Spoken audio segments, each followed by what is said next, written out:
Hello and welcome back to Invincible Asia. I'm George Clark and today I get to check out the Japanese classic A Story Written with Water, released on Blu-ray by Radiance Films.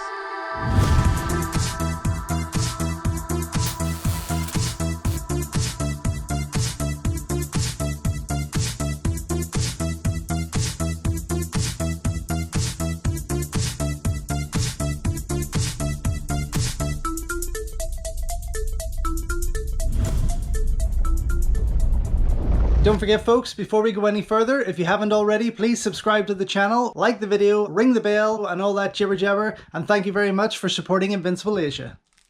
So, from Japanese director Kiju Yoshida, who also directed the likes of Eros and Massacre, is The Story Written with Water, a movie I know nothing about, but I'm very, very excited to get it finally in my hands. I missed it on its initial release, but I did pick it up recently on eBay, and I do love what Radiance are putting out there. I keep getting screeners from them to review, and there are so many now that it's so hard to keep up just with the amount of movies that are coming out from distributors all over. But you can go over to the Invincible Asia website and check out my reviews for the most of, if not all, of their recent releases there. But yes, this is going to be an interesting one. I don't think it's an action-packed movie by any means, but I am definitely interested to see what it's all about. I've heard some good things, and that's kind of what really excites me. And I always really clamber to find something new to watch. I've seen so much. I mean, again, there's over 4,000 movies in here,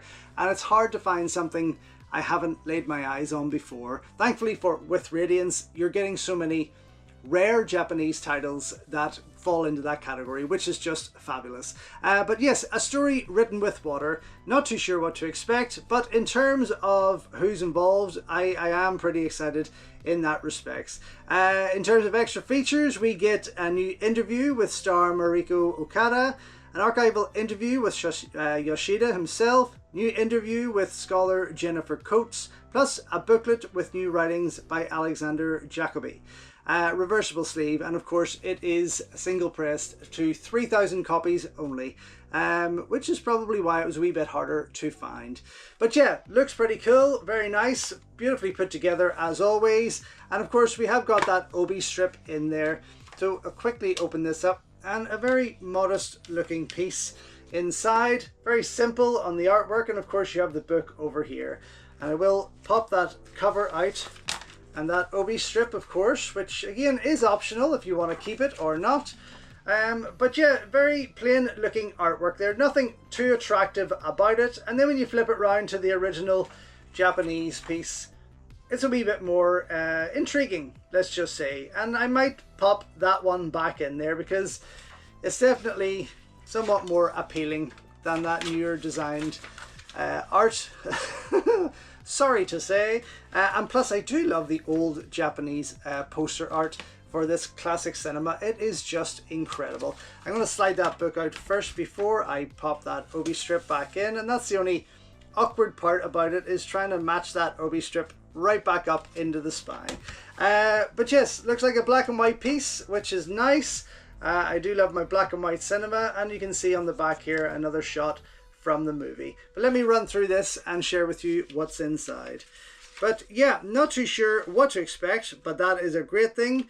I don't see any names really jumping out there throughout the cast and crew that mean anything to me, apart from the director, of course. And I'll no doubt have seen the actress in many things before this. But yeah, it's something I've been really watching a lot more of in the last couple of months. Which is classic Japanese cinema, and of course Radiance are to blame for that because they are finding some genuine classic titles, and I do hope that this is going to be another one. So once I watch this, of course I'm going to come back and let you know, but I will review it for the website like I've done with all the rest of theirs. Anyway, that's pretty much all there is to share with you. As I say, I'm going to go watch everything that's on here, come right back and let you know what I think. So just back after checking out the Radiance Films Blu-ray release of A Story Written with Water, and what a beautiful, beautiful movie. I mean, the cinematography in this is stunning, and that restoration just highlights that black and white picture even more. So it looked gorgeous. Now saying that, This is definitely not one for fans of action or thinking you're getting a Chambara movie or anything. That is far removed from that. This is strictly a romantic drama.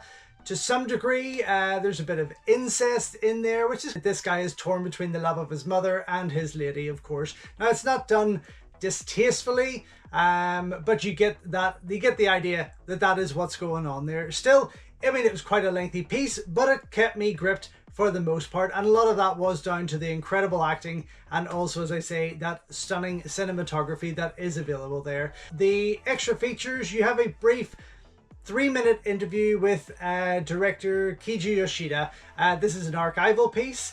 It was interesting enough. Again, he kind of lays out what he wanted to do and had to do it on an independent basis, but you get a lot more of that with the next interview, which is Mariko Okada, who is the starlet of the piece, also the co-writer and the wife of the director himself.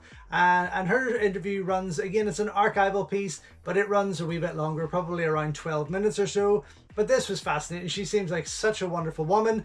Again, her piece throughout the movie is tremendous. She really is a wonderful actress. But just to hear their history together and what they were trying to achieve with a story like this and going independent from the studios was really quite interesting. You have a third interview there with author and scholar Jennifer Coates. This runs a wee bit longer again, 22 minutes or something like that, where she really gets into depth about the film itself, but also the director and what kind of brought it to light, of course, there. But yes, it's not a movie I would go back to quickly. It's not a movie I would say if you're looking for a good time, put it on, but it is a beautifully made piece and definitely one worth checking out if you enjoy classic Japanese cinema and not just the action side of it. The last thing that is on there as a special feature is a trailer that runs for just over 3 minutes, close to 3.5 minutes, and it is beautiful to see, but it may give away too much if you don't want to spoil anything whenever you're checking out the full feature there. So yes, for me, this absolutely is getting a double thumbs up. Super glad that it's in my collection. Out now to buy from Radiance Films. So thank you once again for watching another video here on Invincible Asia. Don't forget you can check out hundreds of others here on the channel. You can also show your continued support by heading over to my new merch store or by checking out invincibleasia.com, where you can read my full movie reviews and follow me on Instagram at InvincibleAsia. Until next time though, enjoy your Kung Fu and I will see you soon.